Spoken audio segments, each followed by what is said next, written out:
I'm delighted to introduce you all to Chef Bashir Munye. Bashir and full disclosure, we are very dear old friends, but we also are allies. And Chef Bashir is, as you will find out, he is a culinary instructor himself, but there is a rich history inside him as a chef. And I am not going to read you all the details. I think he does a marvelous job of centering and connecting you to what his magic is. But I will tell you that in the effort that we have to make meaning of our sort of mixed up identities and to find connections in this place and in this land, I think that Chef Bashir is one of the loudest voices and one of my favorite voices at really figuring out what it is we are doing as Canadian chefs. So Bashir, I'm delighted to have you here. This quote from you: "Food is a vessel for understanding each other and coming together for social change." We're all here, you and I, we're in it together deeply for a while. So it's awesome to have you here. Thank you so much. And I think now I'm gonna stop sharing and we're gonna turn this right over to you, my friend. You know, Joshna, anytime that you introduce me, I'm not sure if you can see it, but I'm blushing a little bit. I always feel that all these beautiful compliments that you're giving makes me feel really, really loved. So thank you again. I'm so glad. I'm going to introduce myself the way my Somali heritage. So when we're talking about identity, I'm going to start with my own way to introduce myself. So for those of you who are there and are Somali and you're going to hear me speaking, please don't laugh at my accent. So, Magaed Wahawai Bashir Abdul Qadir Awais Munye Wilki Horio Bashir. So what I said is my name is Bashir Abdul Qadir Awais Munye, son of Lul Bashir Sheikh Hussein. And the reason that although that I come from a patriarchal culture, I really pride myself to introduce based on my mother. That was the woman that raised me. That was the woman that cared for me. That was the woman that also showed me how valuable and meaningful it's not only food, but also my own identity as a chef and as a person as well. So always there is this moment of love and gratitude when I introduce myself to think about my mother and the value system that she really put in me. Again, born in Mogadishu, Somalia, the land of poets. Somebody might say even the sea of pirates, but we're not going to talk about that. I grew up in Italy, so hence this little funny accent. I lived in the States for a couple of years, and you can imagine, you know, me coming from Italy with my Italian swag, getting to the States. There was a bit of a culture shock. I saw there's somebody from Houston, Texas, and when I landed to Virginia, there were cowboys walking around the street. So there was a little bit of a culture shock for me, and I ran for my life here in Toronto. I've been here in Toronto now for about 26 years, and I like to call this my home. But every time that I use the word feeling like home, anytime they really speak about celebrating diversity, multiculturalism, I really feel they would dilute the existence of Indigenous people. So with a lot of tight emotions, I really want to take a moment to all of us, ground for like 30 seconds to really take a moment to really give a gratitude to the land that we're in. Here we are on Indigenous land. I come from a country that is being colonized by European people as well. So at times the emotions that I feel to the impact of colonization, it's not easy for me to just talk about how beautiful we are in this melting pot. So I really want us to take like 30 seconds of silence to really ground us all in this moment here on this land. 30 seconds.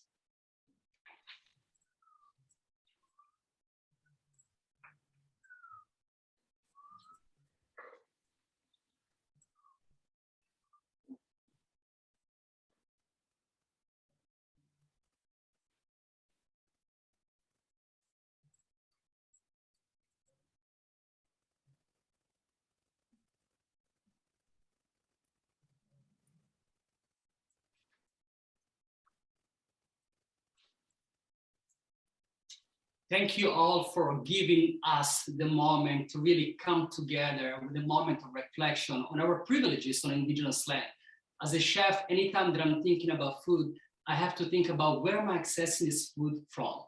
Who have been the people that have been caring and tending for this particular land? So we can't just maneuver through this beautiful country without really taking this moment to reflect on what does it mean indigeneity, food sovereignty, and indigenous rights as well. Now, we are not going to get it too political tonight, but food is very political. I read Joshua's book. You know, I know how it is very meaningful and important, this conversation for all of us. I use a lot of Joshua references in my classes as well, and I know there are some of my George Brown College students. So today I'm going to really take a moment to cook food that not only that is culturally appropriate to me, but at the same time, we're going to have this wonderful conversation around what does identity look like. So shall we start cooking, Joshua, and then we continue? Yeah, man, let's do it. Let's do it. We'll keep chatting as it happens. I'm too excited seeing you just stand there and not doing anything. That's not the point. So tonight for all of us, we are making a chickpea fries and a harissa. Now, why am I making a harissa? The first time that I heard harissa, I went to Tunisia in this beautiful island called Jerba. I went with my mom and I saw this condiment in many Tunisian household. And harissa is this fiery, delicious pepper, tomato, garlic condiment with a lot of spices. It's kind of like the ketchup to North Americans, but with tons of flavor. That's what harissa is. So we're gonna be making this condiment from scratch, and we're gonna make it chickpea fries, right? Amazing. So let's start with the chickpea fries. I have a little bit of olive oil in my pan. I'm gonna show you all the ingredients. So I'm not sure who's cooking along with us, but I'm gonna go over just like for ingredients sake. Perfect, perfect. I have about my water for the recipe. I have in my chickpea flour. I already chopped my onions right here and my garlic as well. Now, in your chickpea fries or your chickpea cake, which I'm gonna show you the difference shortly, you can add anything you want to. I'm using water, but you can add vegetable stock. You can add the chicken stock. You can add the fish stock. If you have a mushroom stock, so any liquid that has a flavor can go, and any seasonings or condiments can go inside. I have also a little bit of a cilantro that I'm gonna add toward the end. I have my oil into my pan. So let's start cooking by adding our onions. I really, really love this recipe because it's so versatile. I cut my onions like really, really small. Bashir, I actually leaned in to smell. I was like, oh yes. And tell me, is your use of olive oil, is that the Italian inside of you or the African inside of you? Who's making that call? It's the Italian inside of me. Okay. 100% right, because sometimes, you know, like when I'm thinking about my own personal identity, it's a little bit more complex like yourself, like many of us. So I know that some of you, and I'm gonna take a moment, some of you might look at me and say, oh, Chef Bashir Munye, you know, that tall, handsome, with a beautiful smile. Am I being a little bit too narcissistic or? No, listen, we're like 3 days away from Black History Month, honey. Get it ready, it's fine. Thank you very much. Tall, handsome, and you know what? It's funny because, you know, beautiful kid and so forth, and then we using the race as a descriptor. Oh, by the way, this handsome, tall fellow with a beautiful smile, it's also Black. And I was thinking, oh snap, this year, I'm starting with 240 people on this platform, and it's not even Black History Month. Right. So just take a moment to think about all the days that are waiting for tokenism for the month of February. You know what I'm talking about, Josh. Absolutely. Absolutely. For any of you that are still thinking about hiring somebody that looks like me for the Black History Month, please hire me. But just remember that March, April, May, and June, I will still be Black.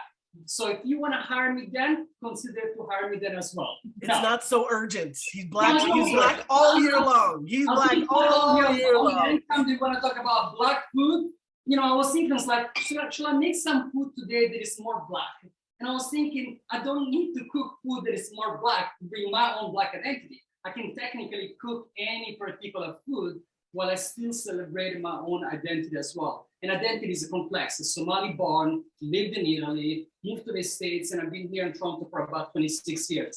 So my onions, I'm really cooking them on a medium heat. I can smell the fragrance. We've got a request about to see the pot. So medium heat, so nothing is browning. Not yet, not yet. Deciding to get a little bit of a color. And now I'm gonna also add a little bit of the garlic that I have as well. So I'm gonna add a little bit of a garlic. The rest of the garlic that I have right here, it's for my harissa. So I'm just gonna keep it together. Okay, so I'm gonna give it a mix. Oh, smells fragrant already. Maybe just a pinch of salt to kind of like break down the onions, right? So salt, it tends to remove a lot of the moistures out. Now I'm gonna show you it's like at this moment. Okay, so I'm not sure if you can see it. Okay, so soft and lazy, right? They're sort of soft and lazy. Yeah, soft and lazy. A bit translucent. A lot of color, but you can sign to see the sign to look that combination between transparent and lightly golden brown. So this is what I'm really hoping to, and at the same time, I added my garlic. Okay, now I have it while the onions are cooking. You know, I didn't mention, but like I'm gonna sift my chickpea flour. Yeah, and let's talk about this because it's like I understand chickpea flour, but this is a dish for the flour, not for the beans. Right? Is that the truth? This is a dish for the flour, Yes, not for the actual peas themselves. exactly. This is about the flour. Yeah, I'm using only the flour, and it's important for me to sift it because as I'm gonna be adding inside the water, it's gonna become really, really quickly thick, and I don't want to have like big lumps of the chickpea flour inside there. You know, I have recipes similar to those ones where we use polenta, which I personally love.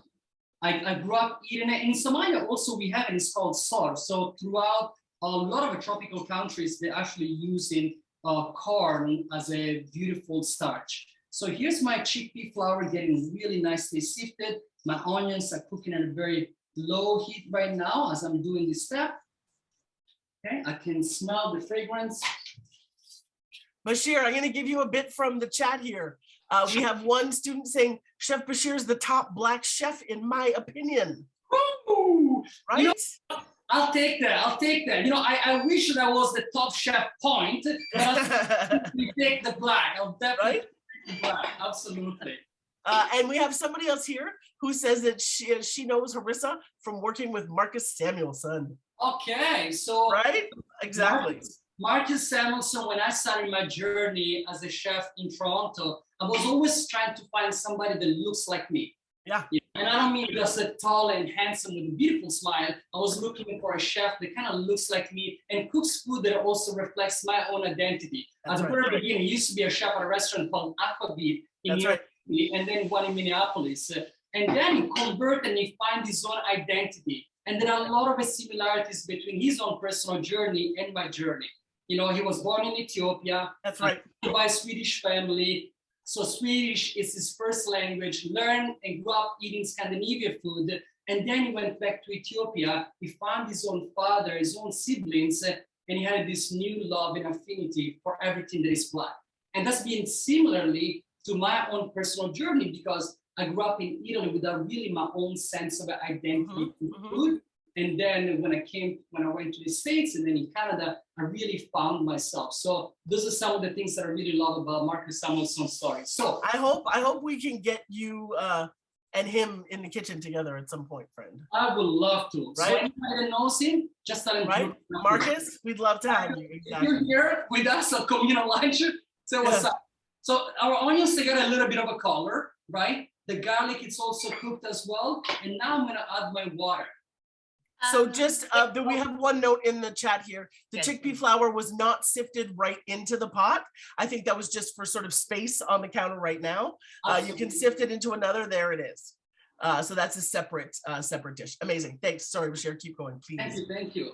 So now that my onions and my garlic have been sweat and cooked down, I'm gonna add a little bit of a salt into my water. I'm gonna allow it to come to a boil. I want to really taste this water because once that I add the chickpeas inside, chickpea flour inside, I'm not going to really be able to season it. Okay. Right? So instead of having just salt on the surface, I want every single bite of it that has a tons of flavor. And would you use broth if you like? Absolutely, absolutely. So mushroom soaking liquid or something like that? Yeah, if you have here some dried mushrooms, if you have already some vegetable stock, if you have some chicken stock, any liquid to build a lot of a flavor. But since this conversation is also around accessibility of ingredients, I thought that water might be the easiest way for us to go along. You know, I'm a strong believer that, you know, you don't have to have fancy ingredients for you to make some really soul satisfying rich meal. You know, Joshna, I use your video from the TED Talk to one of my classes all the time. And I want to play this game with you very quickly while I'm waiting for my stock to come to a boil. Okay. So in one of your TED Talks, we were talking about how the Canadian government suggested that every Canadian should invest or has to invest approximately 10% of their annual income into food. So with my students, we play a game called Chef Can We Keep It Real? Okay, so this is how we're gonna keep it real. So now you are a young cook and you join the food industry, and age maybe doesn't have to be. You're a cook, you wanna join the food industry. And the food industry, you're getting paid, what's the minimum wage here in Toronto, Josh? $14.55, $14.57, something like that.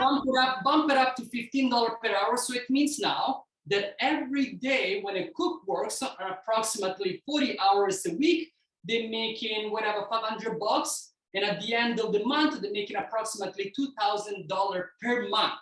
Okay. Yep. Now, $2,000 a month. How much is it at the end of the year? That's not a lot of money. It's 24 grand. 24 grand. Now, if you take that 24 grand and the government suggests that you invest only 10% of that, now your cook has an average of a $2,400 a year to invest in food. Now, that's a single person, $2,400 per year. Now, if you take that and you break it down on a monthly basis, now this cook, they got into this lovely industry, only can afford to eat or invest $200 a month for food. Now, you know, and I know that most cooks, they get paid on a bi-weekly basis. So therefore, keeping it real, it means you can only afford $100 worth of food for those 2 weeks. So for those of you who are currently joining the food industry and you want to really keep it real and understand some of the complexity of the things that Josh and I have experienced, and many of you are still experiencing, keeping it real, it means that you only can afford to eat $100. That's when you are a single person, you have some basic of home economics, you love to cook it up and chef it up, and you can make it whimsical food. But keeping it real, it means that you cannot really eat what the kind of the food guy tells you. The kind of food guy shows you this beautiful plate of healthy vegetables. But when you are a cook and you're only making $200 a month for food, you cannot eat a dense nutrient food. When you break it down and you keep it real, it means $7 a day, you can have a breakfast, lunch, and dinner. Whoo! Breakfast, lunch, and dinner for $7.25, about $7.50. That's when you're a single person. What happened into the mix now when you have a family? How about if you have a child, an elder person you care for? So this conversation around identity during COVID have really shifted a lot of my own personal experiences as a privileged chef. You know, when things are starting to go down, many of my students really experience food insecurity. And somebody tells me, Chef, you know, you live in downtown, where do you shop? Because you live by St. Lawrence Market. I was like, well, it depends on which time of the month you catch me. You know what I mean? Yeah. So if you catch me at the beginning of the month, you see me maybe shopping in St. Lawrence Market, picking up some cheese. You know, toward the end of the month, you find me in Norfolk finding the best deals that I can get. Yeah, you know? Or on the other stuff at the side that's a little bit banged up, right? Exactly. You know, so keeping it real allows us to develop an element of empathy by understanding the reality of what people are going through every day here in Toronto. So before going any deeper in the conversation of identity, now my water or my stock that I've been building, it came to a boil. I'm wondering so we have just one question to folks who are asking to see the pot. Right now, this is water. This is, and with the onions and garlic just coming to a boil. A bit tricky to tip up to the camera, or maybe you can. It's a very simple, sort of loose, brothy looking thing. But we're at a boil now, and that's a key piece. Thank you. So can you see a little bit? So now it looks great. And listen, to your last point, Bashir, I feel like the twist of the knife on that sting in our industry specifically is that we have a scenario where the cooks can't afford to eat the food that they are cooking in the restaurants, right? That cooks can't afford to eat in the restaurants that they work in, right? And that is the sort of the lens of capitalism and corporatism on our industries has resulted in this madness, right? The fact that we have chefs themselves with poor nutrition, yet they spend 8, 10, 11 hours with their hands in food all day long. The irony of that is a bit stifling, right? It's too much. It is very sad, and that's why I like to call this game with my students about keeping it real. You know, when you get into the food industry, there is this drive to be part of something really special. You know, food is really, really beautiful. But again, as we say, food is very political. You know, in a capitalistic world around the world, around sustainability, it's really, really not possible. You know, it's an oxymoron using the word sustainability when we're talking about capitalism, because neither the people nor the land have enough to be able to sustain.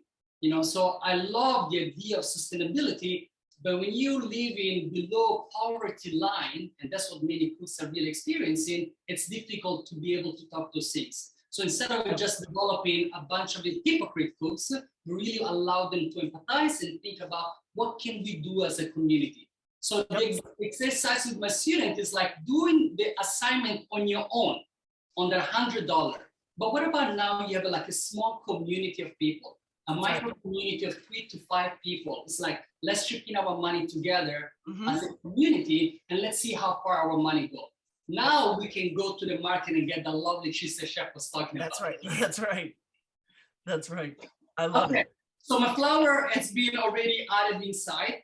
My fire, it's on the lowest setting, and I'm gonna gradually add my chickpea flour while I whisk vigorously. The reason this is a key move. This is a key move, right? Yeah, I want to slowly incorporate it so I don't get like many lumps. But if you get a little bit of a lumps, it's not the end of the world. It's still gonna be fantastic and delicious. Okay. Now, Joshna, have you ever made either chickpea fries or cooked chickpea flour in this manner or similarly? Yes, sometimes my people, we call it a chickpea omelet. Right, and so it's like a little paste almost that gets made with chickpea flour and water, but then we have like green chilies and onions and tomatoes and a bit of turmeric and stuff, and we cook it like a pan flatbread kind of thing, and it's got a little gauziness, right? It's a little soft. But yeah, this is very familiar. But I love the notion of chickpea flour in the style of polenta. Essentially, is what you have here, right? Very cool. Beautiful. So I'm mixing it all up together. I have a few lumps, but I'm quite happy with what the consistency is looking like.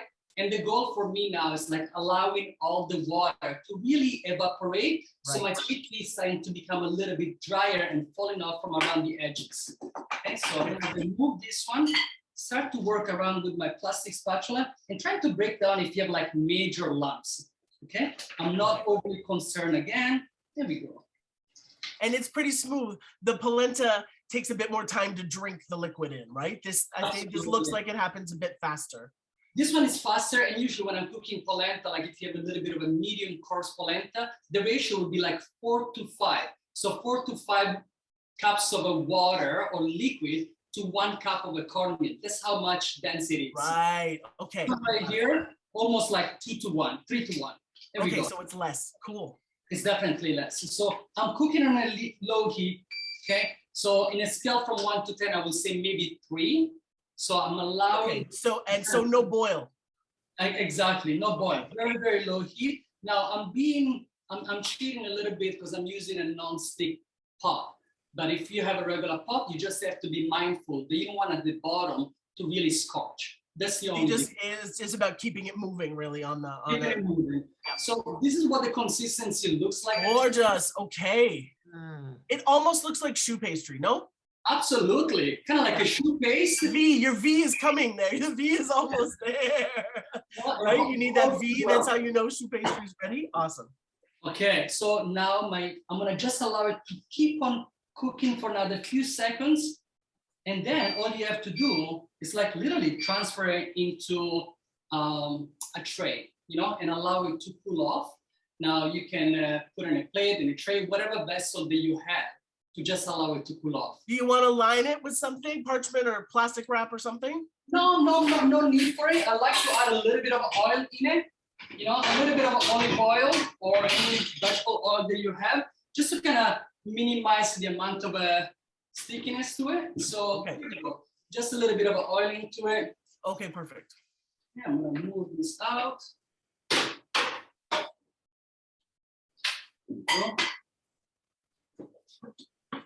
Just give it a quick rinse. Yes, friends, I'm seeing this in the chat. We will share the recipe for the chickpea fries and the harissa.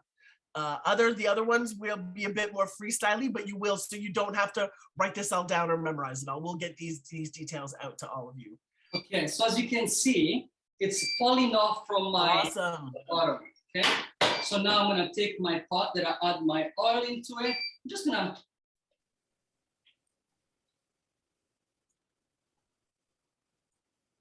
tell us about the smell. You know what? It has such a just like chickpea smell. The onions and the garlic are there, but it has a beautiful nutty smell of a chickpea. I personally love it. Now, because of the influence of Moroccan, Tunisians, and Algerians in southern part of France, they have this dish called panis, or they're making basically like chickpea crepes, right? And in the southern part of France, whether you're in Nice or you're in Marseille, you find the street vendors that they sell those panis, so basically like chickpea cakes or chickpea crepes. And after they sell them, where you find Moroccans, Tunisians, and Algerian, you always find them with the harissa. Oh, sweet. I see what you're saying. That's lovely. Okay. So again, that's for me, anytime that I'm thinking about food, is like the contribution of all these people have migrated to a particular place. That makes the food so rich and so more vibrant, right? I love the idea of authenticity and honoring, but at the same time, I feel that food, just like our own personal identity, it's really like a river, you know? It's constantly changing. The food that we are currently eating right now, here in Southern Ontario, we didn't have about 100 years ago. And the food that we're gonna eat in 100 years from now will never be the same. When people think about Italian people and their tomato sauce, right? Think about, oh, wow, but tomatoes are not actually from Italy, they're from the Americas. When you're thinking about Irish people and the potatoes. And neither is the pasta. And neither is the pasta. I hope there is no Italian. I know. Don't say that too loudly. Important note, friends, to see that you are not spreading it all the way. You want a relatively thick layer of this stuff. I'm not making a chickpea crepe. So this particular size right here that I have. You want like about a centimeter or something, if you can get a centimeter? Okay, perfect. 2 centimeters. So this allows me, after that it cools down, to really cut them up into what we call them baton or batonettes, or like the size of a finger or 2 fingers. So I'm gonna allow this one to cool off. Bashir, there's a question. Just a confirmation, what exactly is chickpea flour? Is it just ground dried chickpeas, or is there anything else in it? No, there's nothing else into it. Just like a chickpeas, they're being dried and they're being pureed and they're being pulsed into flour. You know, Ethiopian people, they actually have a chickpea flour that is being boiled, cooked down, dried, and then grounded. There are the fenugreek and other seasonings. Oh, interesting. So just like now I cook this chickpea flour right here, if you have an opportunity to ever experience Ethiopian food, which is like the bomb, the best, yes, right? Then you go and you will find this chickpea soft, loose polenta-like, boiled and cooked chickpeas. Give yourself an opportunity to go to an Ethiopian grocery store. Just Google it, right? And learn how vibrant their food is also. So absolutely. Okay, so chickpea flour, it's there, and now, Josh, now you know the magic of TV, right? Bam! Oh my God! Like the magic. You did that so well. Thank you. So well. Thank you. You know, so here's that. So that's beautiful. Amazing. It kind of looks like a remote control. If I take it for a second, like a gamer. Yeah. Remote control. So here's my chickpea fries. Here's my chickpea cake. So now I want to cut them. You know, maybe it all depends. Depends how fun you want to be, how silly you want to be. So you can either cut them and give them the longest fries that they ever experienced.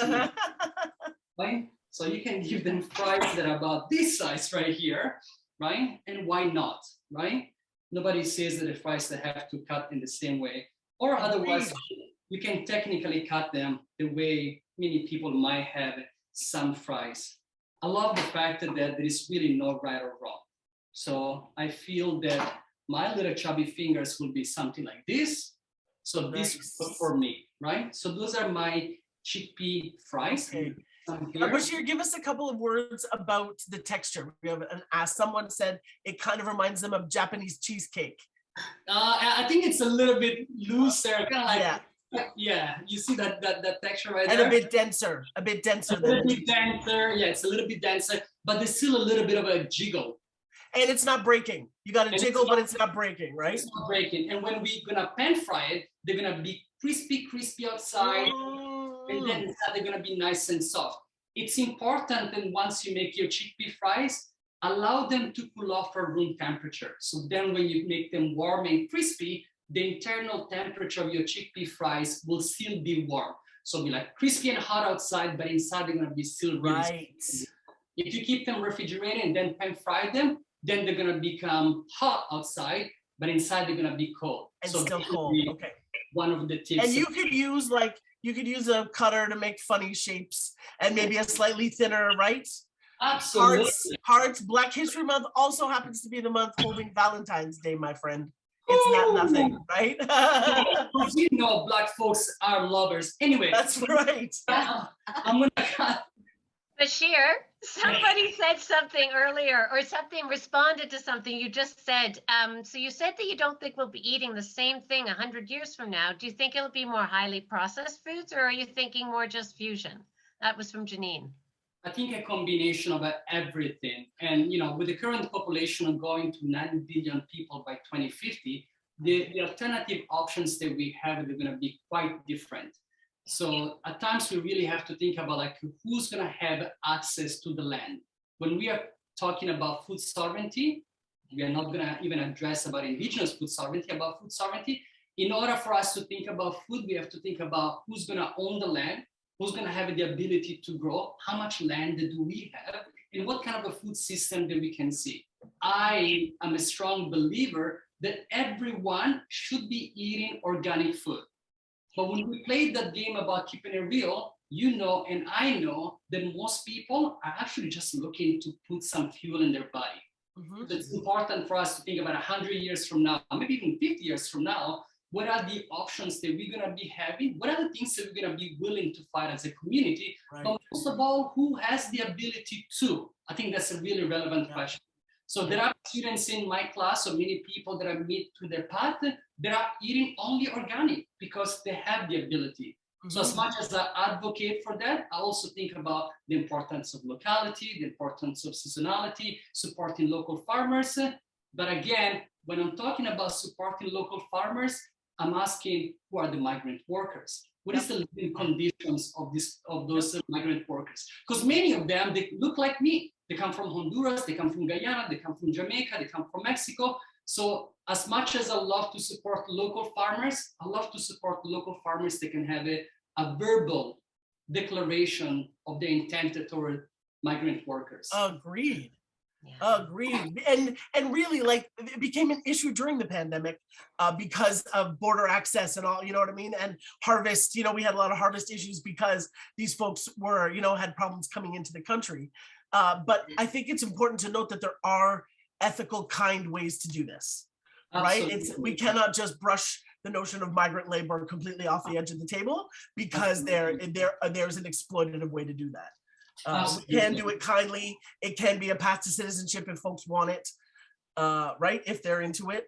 So it's, I guess, really, the future is going to require us to ask so many more questions of our food. Absolutely. Not only asking questions, but also advocating for the things that are meaningful to us. Right. At times, you know, I speak to my students like, let's not act like we are totally powerless, that we don't have any control of our own body, our own food, our own anything, right? So it's important for us to constantly engage our students, engage our own community, and find out the things that are possible. You know, well, the possibility can be great, but I think it's important for people to develop empathy about where you are right now in your life, right?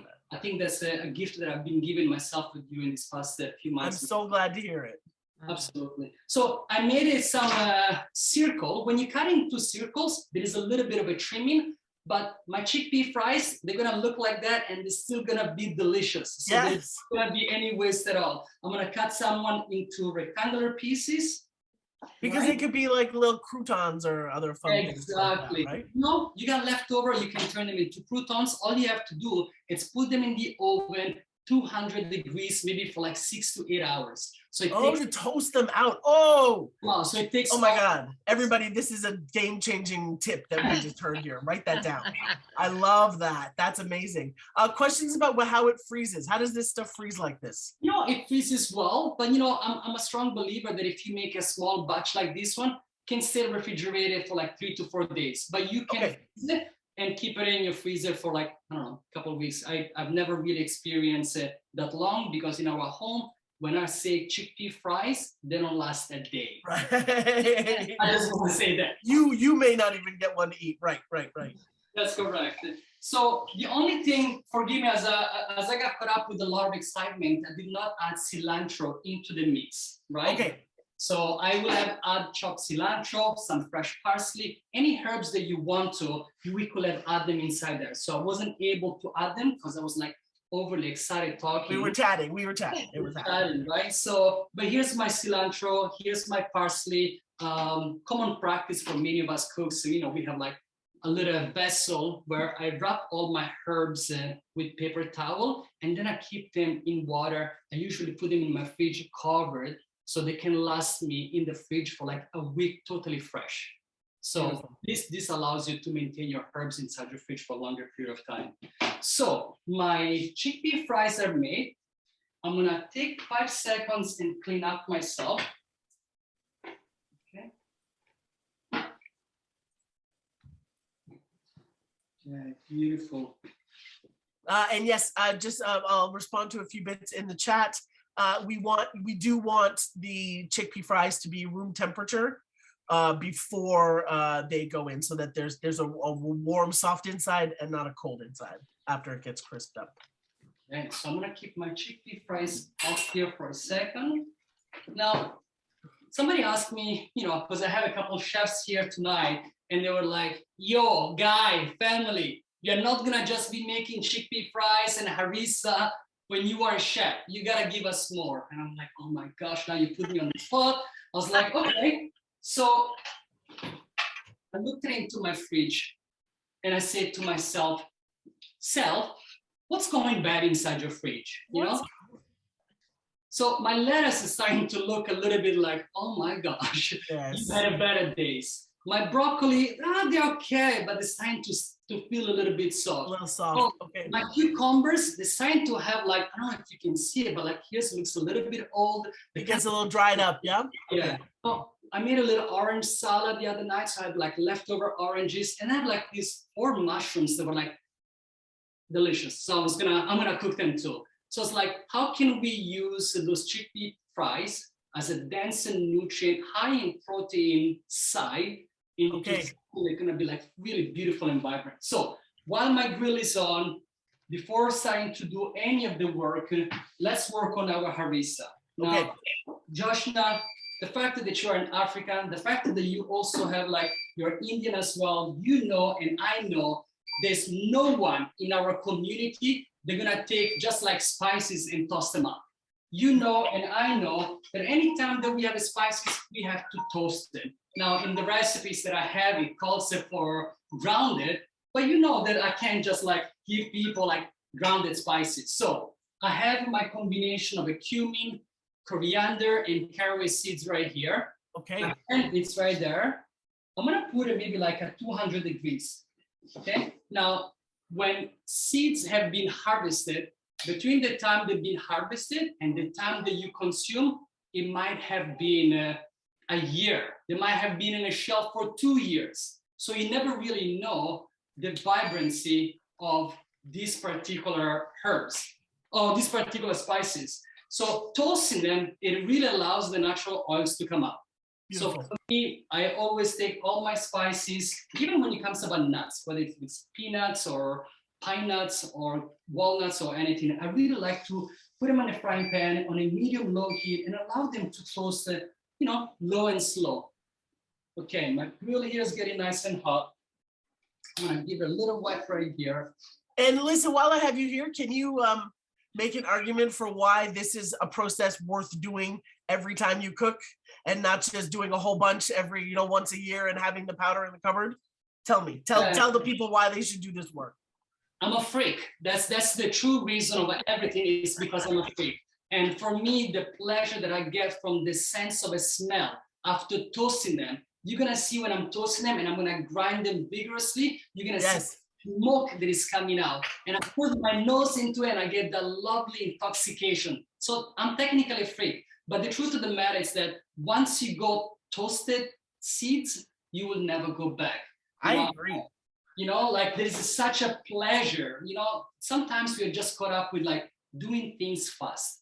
Yeah, but man. if you really slow down and you enjoy the process of what you're doing, the ending product is going to be totally, totally different. And you will find joy after you take these 2 minutes to toast those seeds and you will feel the aroma. Like part of the cooking is like every single part of it, right? The smell, the visual, and on and on and on. Give me 1 second, my lights are going off. I think I have too many things plugged.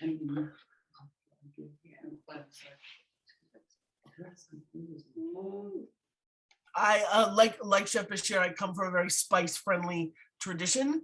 And for me, this process is like where the ancestors come in, right? This toasting, everybody has toasted their spices. Everybody has gone through this process. And I find that when I take the time to do it, I have a cool opportunity to connect to every time before me that this happened, right? It's very basic, simple kind of thing. And there's it's just so much more alive, right? Oh yeah. So now, because, I live in a small apartment and the electricals just keep on blowing up. I have no on. So I just unplugged this thing right here. I moved my pan in the back. Amazing. Let's talk about the ingredients for the harissa, okay? So, ingredients for the harissa. Now, just like tomato sauce, just like a curry, just like a mole, from house to house, the ingredients vary. From season to season, the ingredients, they vary. So my variation of a harissa, it's so different from most people. I have a particular flavor profile that I'm looking for based on my own recollection, that experience that I had in Tunisia. But the main flavor profile, it comes from the caraway, cumin, and coriander seeds. Now, in Morocco, Tunisia, and Algeria, they have varieties of chilies. So the chili that you add in there will provide a different flavor. Now, I prefer for this particular recipe, bird eye chili peppers versus Scotch bonnet pepper, because the flavor, it's fruity there, but the heat is quite intense. Yeah. I'm a softie. I love the heat, but it has to slowly creep on me. You know what I mean? Like, I don't want to get... I hear you. So I already have like peeled peppers, seedless. I have my tomato paste right here. I have my garlic. I already squeezed the lemon juice, but I wanted to show you, and I think I mentioned a few times, that there's nothing better than trying to use every single part of a fruit, a vegetables, or any meat protein as well. So this is my go-to. Forget about the brand because they're not paying me for it. So I'm gonna hide the brand. But it's a rasp, yeah, that's right. It's a rasp or microplane zester. So I personally love to use the zest. Many times what you can also do, you can also freeze the zest. So from sweet to savory, you can use the zest. After that, I actually squeeze the lemon. I have a bag in my freezer with all the squeezed lemon. So when I'm ready, I can have a beautiful lemonade with all the leftover lemon. Oh, that's so smart. Right? That is so smart. I'm using the juice, I'm using the zest, I'm using the pulp, I'm using every single part. Listen, man, lemons are $1 a piece right now. Absolutely. I paid them like 89 cents or 90 cents. I bought limes for $1 a piece today. That's ridiculous. But I wonder if, I don't want to get it too much into the politics of COVID at this moment right now, but Josh, now you know that we have about 55,000 farmers in Canada with a population of approximately 37 million people. So I really don't know what's going on with truck drivers, the border, and so forth. But you know that if whatever issues that we're going to be experiencing, if it prolongs over the 2 weeks, then we're going to have issues, because the amount of food that we consume 70% of the food we consume, it's imported across the board. That's it. That's a little reality check for the rest of us. Now, I have my food processor right here. I'm going to add my... So listen, those are roasted red peppers that have been peeled, and you can make them or you can buy them. Is that it? You into that? For this particular recipe, I bought them already roasted. Okay. And already peeled in a jar. During the summertime, I'll buy bushels because I get a really cheap price, and then I process it one time. And also during the summertime, they taste really, really good. So here's my red pepper is inside there. My tomato paste is gonna Now tell us, this volume of tomato paste is no joke. No, it's not joke because this is what's gonna give a body, sweetness, and acidity to my recipe. But why are you using paste as opposed to like a tomato puree? Tell us that story. But the tomato puree, it's liquidy, and I'm not making a soup. I'm making a sauce that has a body and volume. So the tomato paste is going to provide a sweetness, but at the same time, it's going to provide a body. If I had a salt, if I had a tomato puree, it would be a full sauce. Okay. My chili is going inside there as well. My garlic is going to go there. Now, it depends on people's personal preferences when it comes about garlic. I have in here 4 cloves of garlic. That works for me, my lemon zest and my lemon juice.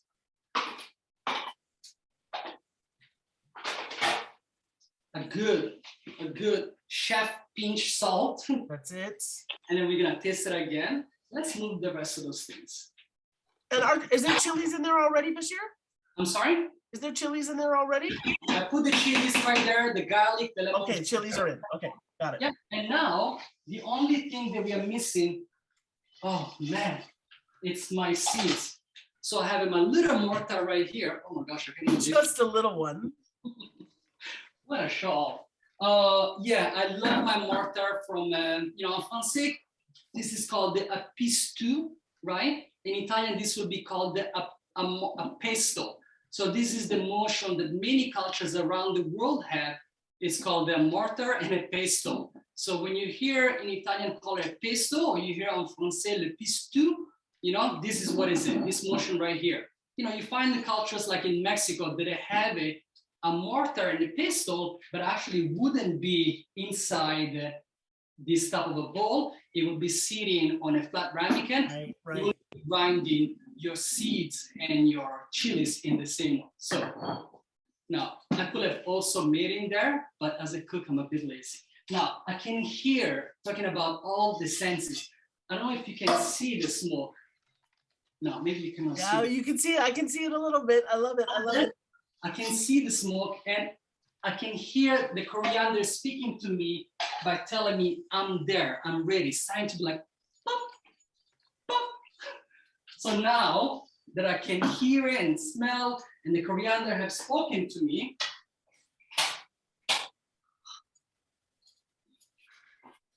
I love it. He also speaks coriander. I speak fluently Korean. Can you see? I don't know if you can see the smoke, but oh, Josh, now I wish you. I know that it's really nothing new to you, but no, but it's wonderful. When I tell people, don't send me nudes picture and just send me a mortar and a pesto and the fragrance that come out of it. Oh. We have a question, Bashir. Are fresh chilies better or dried ground? If dried ground, would you heat them with your other spices? Well, I personally prefer for those particular recipe fresh chilies. There are a lot more flavors. There is a little bit more sweetness that comes out of those chilies as well. But dried peppers, you can use them as well. I personally don't find the same ending product, but if that's what you have, then that would be fine as well. Try with the dried ones, and then when you have an opportunity, buy the fresh one and see the difference. And by the way, there was an Italian in the crowd and said, "What? Pasta's not." It was news to them. Oh, good. Oh, good. Okay. A recipe like this is also a good use because when you buy those bird's eye chilies, you have to sometimes buy a whole package for a recipe that just calls for 2. So something like this is great because you can use a bunch of those up. Right? Yeah, that's awesome. And and fresh chilies, you can also freeze them. So during the summertime, I did an event with the Black Creek Community Farm, and I got like a bushel of a variety of peppers, and they were like fantastic, and I kept them in my freezer. Now, I love the fact that those seeds are grounded, but they're still coarse. So when I'm tasting my harissa, there's a little bit of a texture that is inside of it, and it's so, so beautiful. Now, the last little bit of it,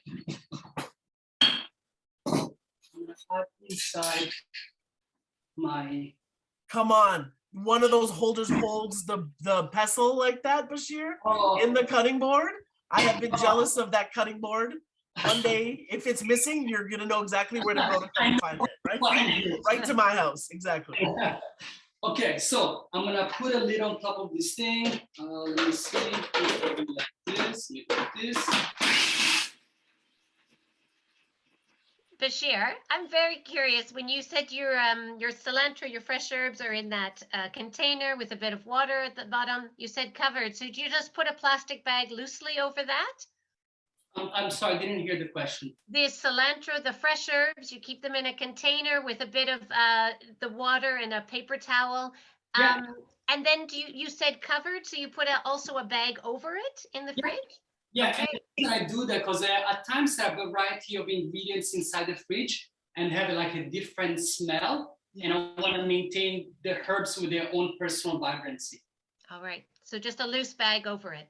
Yeah, or sometimes, or if you have like a damp cloth, you can also cover them with a cloth or beeswax if you have it. So my harissa has been pureed. Now I can smell it and I feel it needs a little bit of lemon juice without even tasting it. Okay, Nice. so I'm gonna take it, add my lemon juice.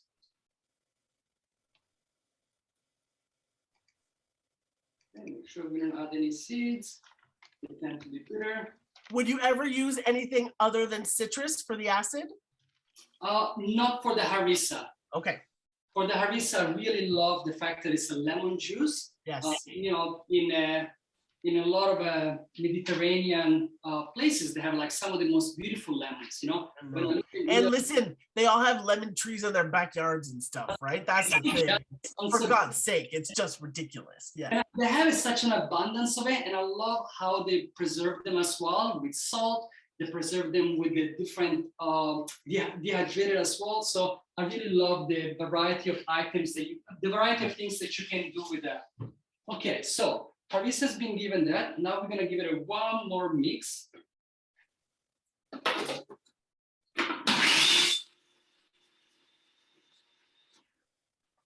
Joshna and Bashir, do you know where Scotch bonnet originates from? I believe that's the Caribbean, no? And the Scotch, I believe that it's the Caribbean, the Scotch bonnet pepper, because as Bashir said, it has fruitiness in the flavor, which is obviously a little tropical lean, but it also has a fire that is a very particular thing. Right, and not always Very suitable. hot. Like right, it's wildfire, but it also like they also like lots of Caribbean recipes like infuse the Scotch bonnets, and the goal is to stir and not break the pepper open and release the fire. You know, it's all this kind of it's very beautifully woven into culture and from that part of the world. Yes. Oh my God. Yeah. I don't know how far you are from me, but you are welcome to come by for dinner, Joshna. Is fire. And fire, I'm talking about like the emoji fire. There's a heat in my body, but the acidity from the lemon juice, the coarse cumin and coriander, it's so good.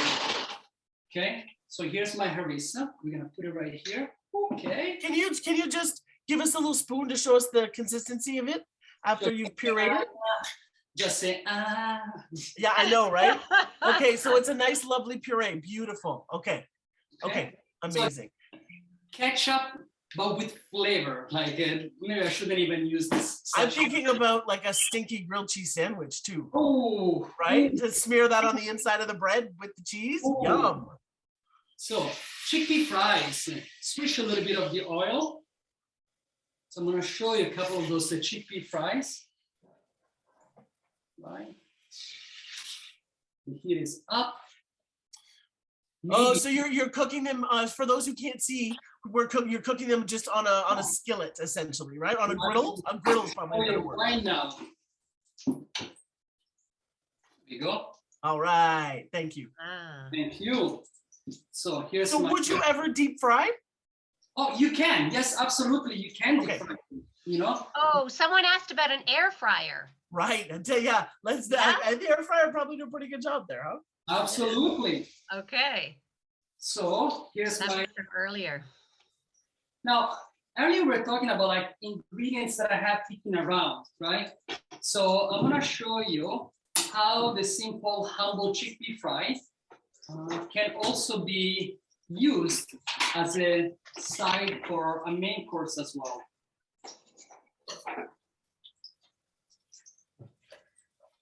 Susie wants to tell you, Bashir, I really like your chopping board with the holes cut out. Pardon me? Susie from the chat, I really like your chopping board. Oh, thank you. Everyone's really eyeing it. Yes, Bashir, There. soon enough, you're gonna have to start selling them on your website with those gorgeous aprons, Mm. right? Yeah, with the aprons, like the Bashir collection is not far away, I don't think. Okay, so my romaine lettuce that was looking like this, a bit tired, a bit fatigued. I'm just gonna griddle my that. I have The lettuce is going on the griddle. All right. Yeah, so I'm gonna like, Ah. you know, I'm like your tapenaki chef for the night. That's I love, you know, the fact that I have leftover food. I don't know what to do with it, and I'm gonna come up with something delicious and meaningful.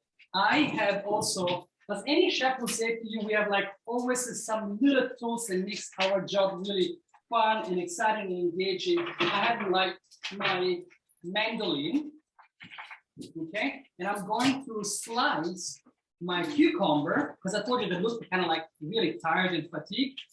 So I'm gonna take my. When you're doing this at home, everybody's gonna use a finger guard on that microplane. Yes, absolutely. You're not gonna do this insanity that you just saw Chef Bashir. You're not gonna do anything. And as you can see, I'm not removing the top or the bottom. In our conversation around food security, there's millions of cans of the food that goes in the garbage for something that we never really understood why we throw in the garbage. We have been shown and we just throw it away. Many countries around the world, but we use every single part of it. So I have my cucumbers right here. I'm gonna add a pinch of salt to start to break them down. Okay. Give it a little mix and allow them to sit for just a couple of minutes. My chickpea fries are looking good. My lettuce is starting to become really nice and soft. Let's see what I'm I like that your fingers are the tools that you're using for everything here, friend. Teflon hands, chef, Teflon hands. 100%. Okay, now I'm gonna show you the color that I'm getting from my chickpea fries. I'm getting a little bit of a color. Okay, and a little toasting is happening. There's a toasting action going on there. Okay, I'm gonna turn my chickpea fries to make sure that they all get a nice little crispiness into it. And remember, again, serve them once they are room temperature. Okay, chickpea fries, here we go. They're looking good. This is looking good. The lettuce is looking good. Let's move this one.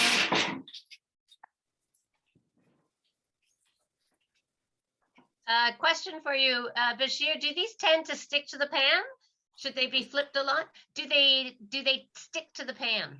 Yes, you have to add it, let's say decent amount of oil and move them around as you put them down so they don't get stuck into the pan. My electrical griddle is also a non-stick griddle. Okay, so that helps quite a lot as well. So I'm gonna take a few seconds and just kind of like tidy up. And you could probably crisp the whole batch up, hold them in the fridge, and then bring them back to life in a toaster oven or an oven or something like that. Yeah, Oh, will that yeah, work? absolutely, absolutely. Oh, look at the color here. Yeah. Okay, it's starting to look like really soft and wilted.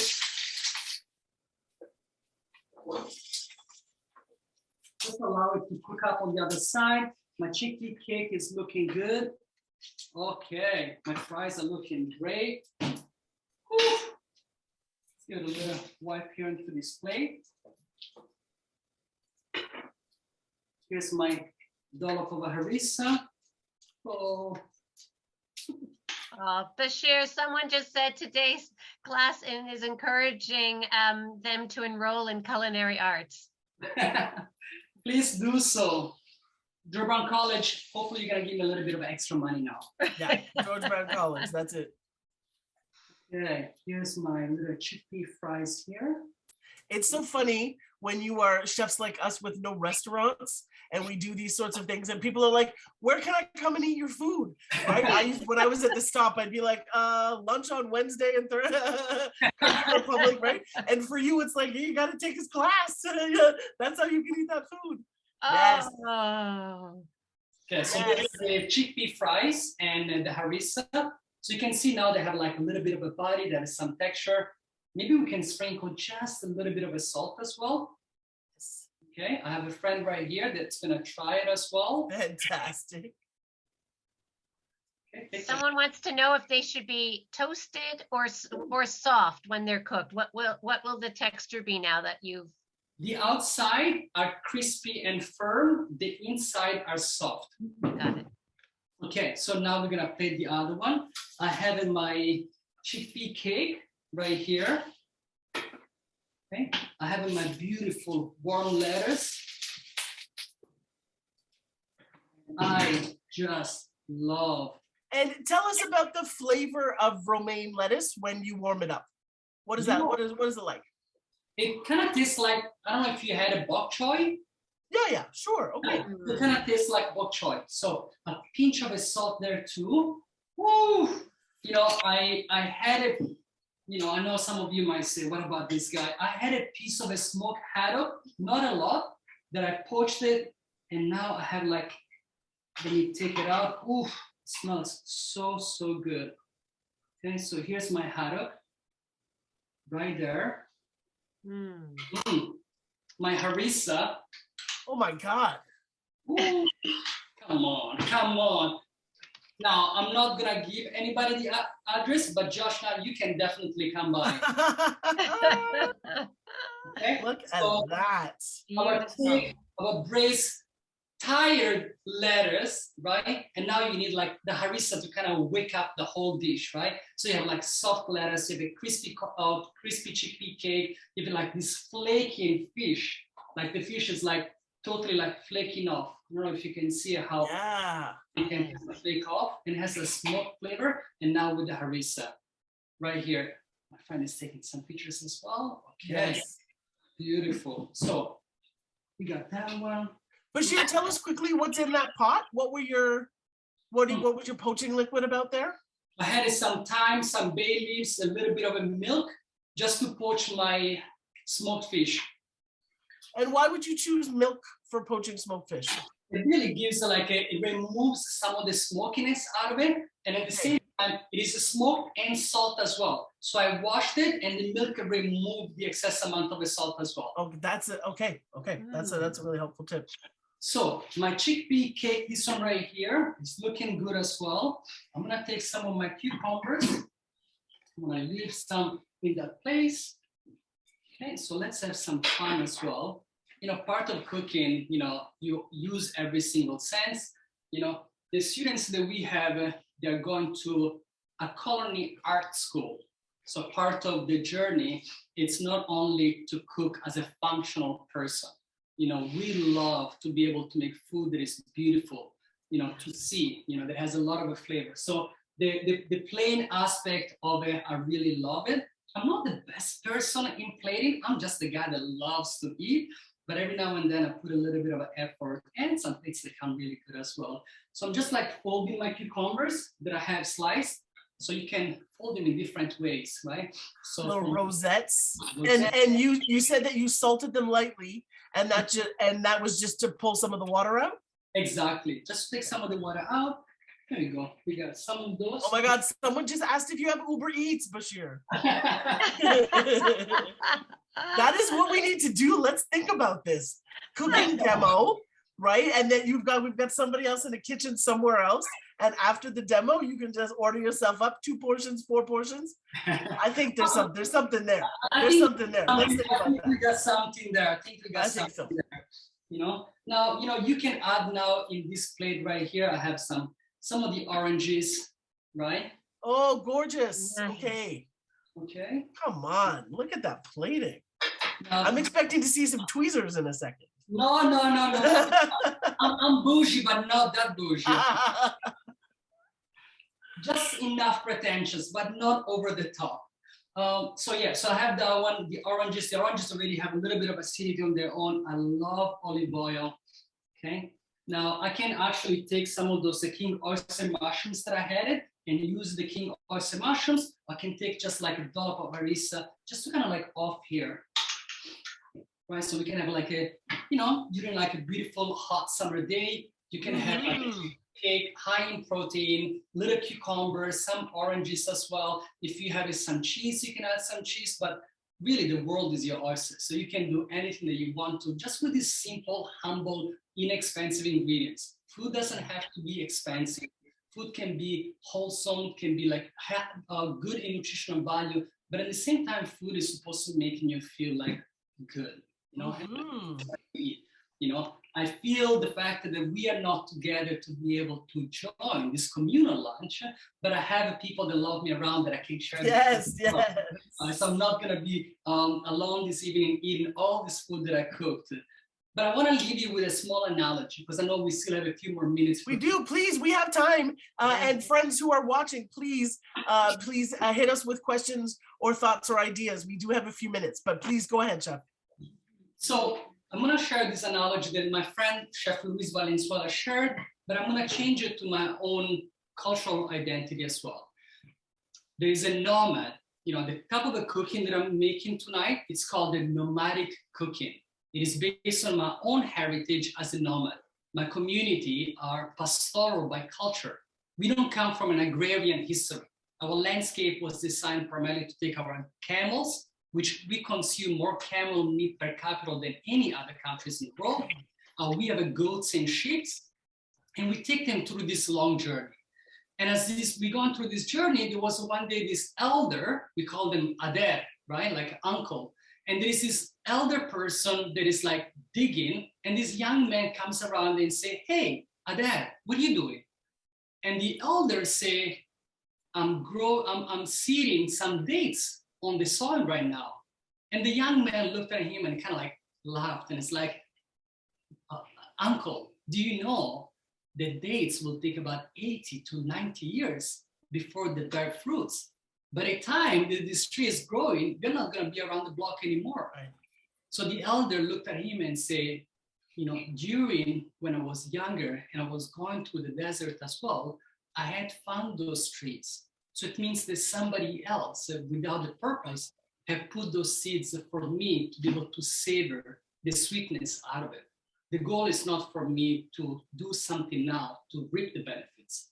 And I feel that tonight, Communal Lunch, yourself, Ministry and College, we are putting those seeds of knowledge, those seeds of empathy, those seeds of empowerment that we put in them right now. So by the time this, however, 100 people will be leaving, they will be enriched with seeds of knowledge, seeds of empathy, and seeds of empowerment for them to be able to share for those that were not here with us. Lovely. My little takeaway. It's a gorgeous thing. And listen, I want to ask you a question about, like, if you look at those three plates, those three lovely plates that you just made, can you just humor me here?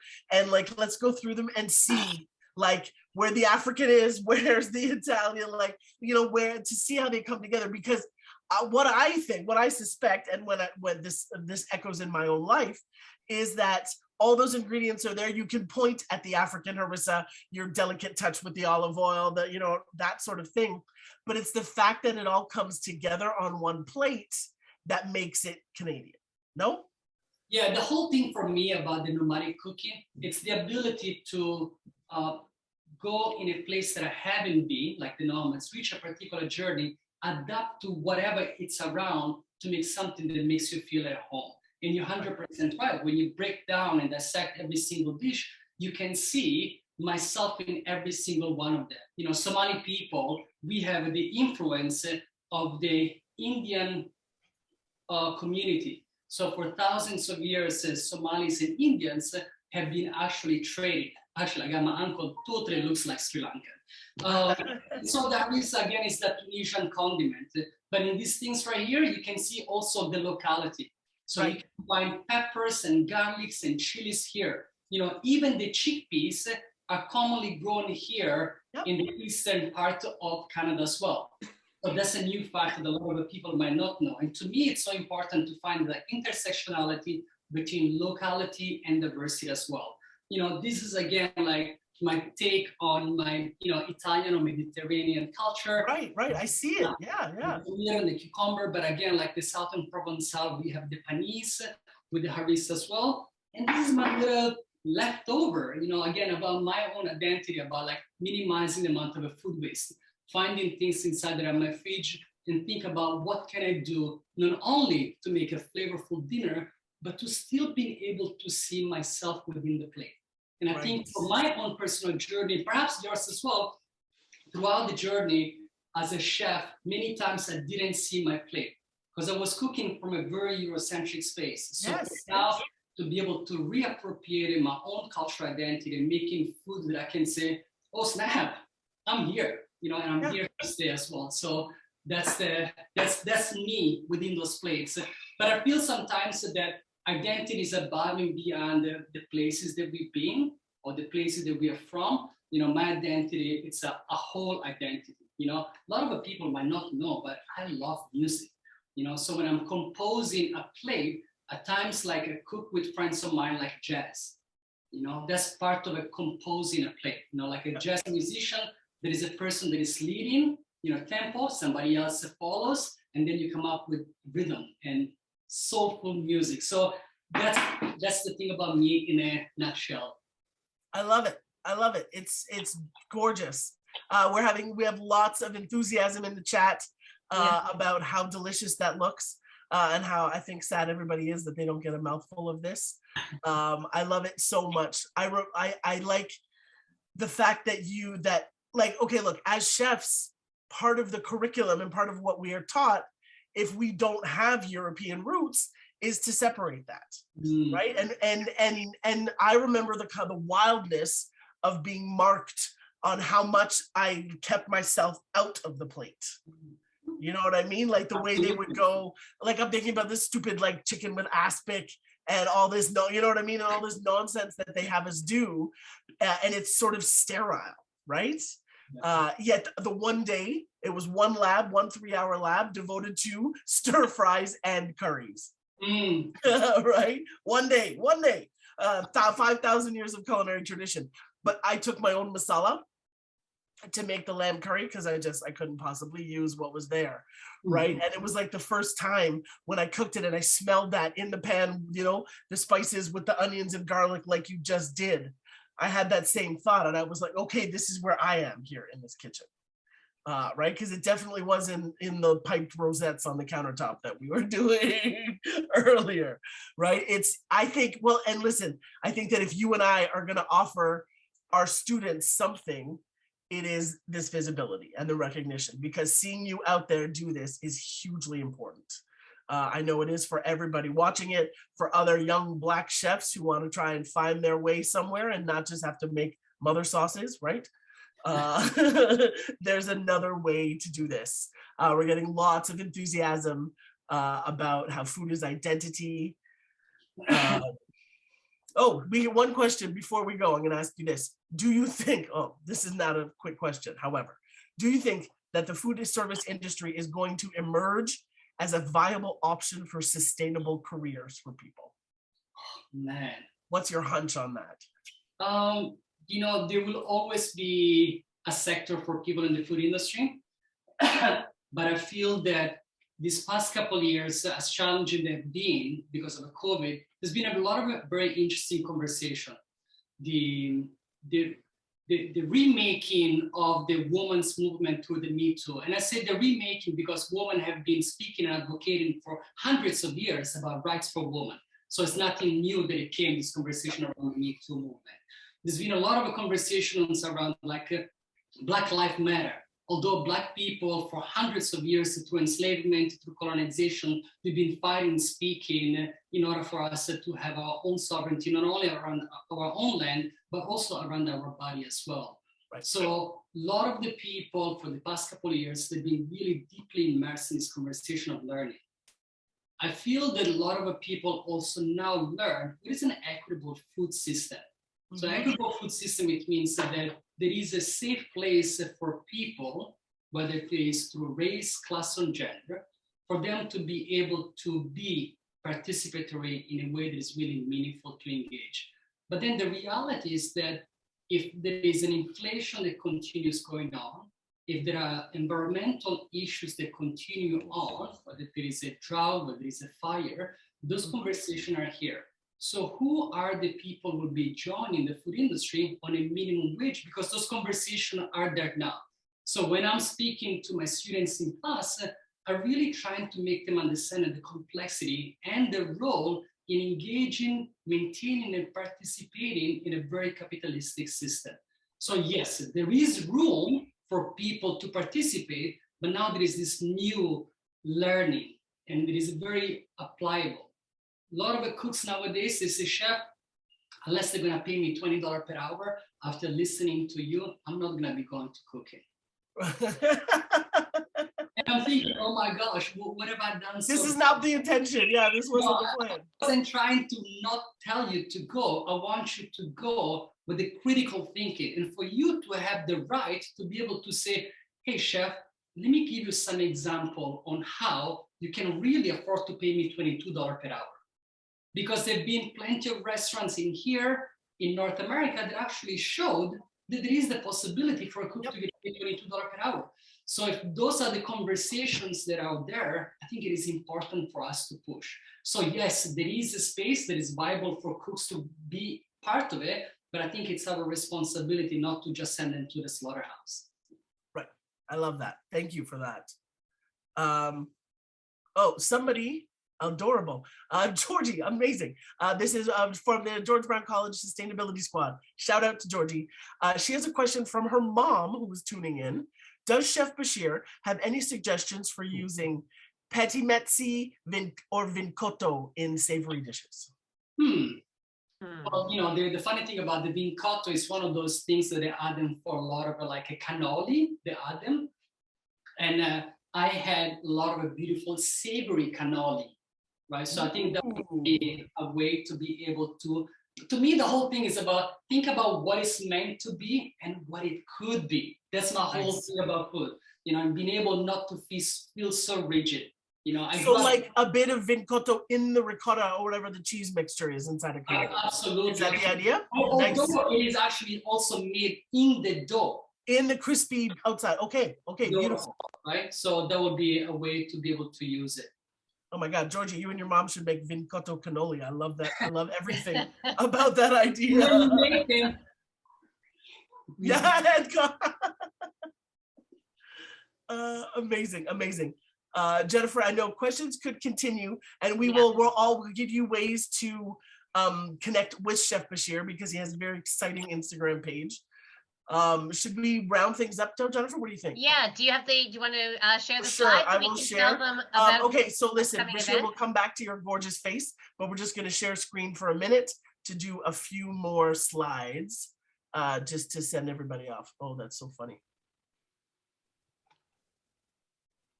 And the question about the recipes, you are going to receive a follow-up email tomorrow with the recipes, the harissa and the chickpea fries. The other bits, Chef Bashir was freestyling, so you'll have to follow along. Friends, I'm so sorry. Chrome just decided to poop out on me for a second, so the presentation's coming right back. So sorry. All right, Justin's going to tell you about another big cook-along event that's coming up. Chef Bashir, someone is calling you a legend. Nice. Yes, Chef Bashir is a legend. Sure, thank you. I'm reading the comments here. Okay, I'm here, I'm back, we're sorted. Sorry about that, friends.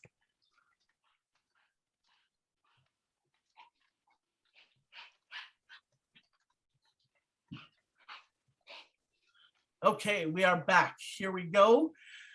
Just to round things up and to show you ways to stay in touch. If you're excited and interested about what this Communal Lunch Project is, please visit us at www.communallunchproject.ca. You can find us on Instagram at Communal Lunch. You can find Chef Bashir at Chef Bashir on Instagram. And if you cook and want to tag us, we'd love for you to use the hashtags nourishing students and wholesome eating in your posts. That would be amazing. Thank you so much. And now we have two hot notes about what is coming up. First of all, we actually have our first ever 2-campus cook-along. So we're going to have cook-alongs with communities of students at Lakehead University and at Dalhousie University. So if anybody watching is from either of those universities, this is a very cool opportunity. Thursday, February 17th. It includes a free box of beautiful local produce. So you register for the cook-along, pick up your free box on cook-along day, log into the Zoom session with me, and we will cook together with a Dalhousie crew and a Lakehead crew. So if you're from those schools, stay connected and please join us. And then, Joshna, yes, we just updated the event section so they can go straight to Communal Lunch Project, our website, go to events, and those are posted there. Oh, beautiful. There it is. Wonderful. And Jennifer, maybe I'll let you take the next bit of exciting news here to share with everyone. Oh, okay. So March 24th, Joshna is taking us on a cross-Canada cook-along. We're going to asking students to join us for the cook-alongs we've been doing this year have been specific to campuses. Now what we would like is to have everyone, as many people as possible, and there will be information about this posted on our Instagram. So please follow us and we'll give you much more information. What we have is the date. We are looking into ways to get groceries into as many students' hands as possible. And then you will be following Joshna, joining her in her home kitchen. You'll be joining us from your kitchen in solidarity. One of our project assistants had said recently, you don't have to be a cook to join a cook-along. So please join us and let's tackle student food insecurity together. So more details coming. We don't have them all right now, but we know it's March 24th. Please follow us on Instagram so you can find out more about this. Thank you, everyone. Thank you, Chef Bashir, and over to you, Joshna. Amazing. Thank you so much. And so to wrap this up, I am very excited. The logistics around cooking with people in this many time zones is going to be pretty amazing and exciting, but I love the challenge to try and figure it out. So listen, huge thanks to all of you. This was a really wonderful evening. Chef Bashir, I hope that you can hear rounds and rounds and rounds of applause in all of the homes where people have watched. There's been a shower of gorgeous positive comments and gratitude to you. So I hope follow Chef Bashir on Instagram, stay connected. He's got so much more interesting stuff to share with all of you. At Communal Lunch, stay connected. We have more events, more action coming, and please engage with us. We want to know if your students, if things are not working, if you think somehow the student experience needs more food connection and you have ideas, we would love to hear it. So please reach out. Let us know what would be more meaningful, what would help you, because we're really interested in helping you where you are, right? I want to help you make things better for yourselves wherever you are and whatever stage you're at. So let's talk. Let's keep talking. Once again, Chef Bashir, you are the best. Thank you for sharing wisdom and history and stories and delicious things. And to our team, Tech, Brittany, thank you so much for holding it all together for us. And thanks to all of you once again for joining us. Stay connected. Hope there's some good meals to keep you warm and keep you nourished and comfortable until we don't have to worry about a pandemic anymore. It's coming. Soon, it's coming. All right, everyone. Thank you. See you all soon.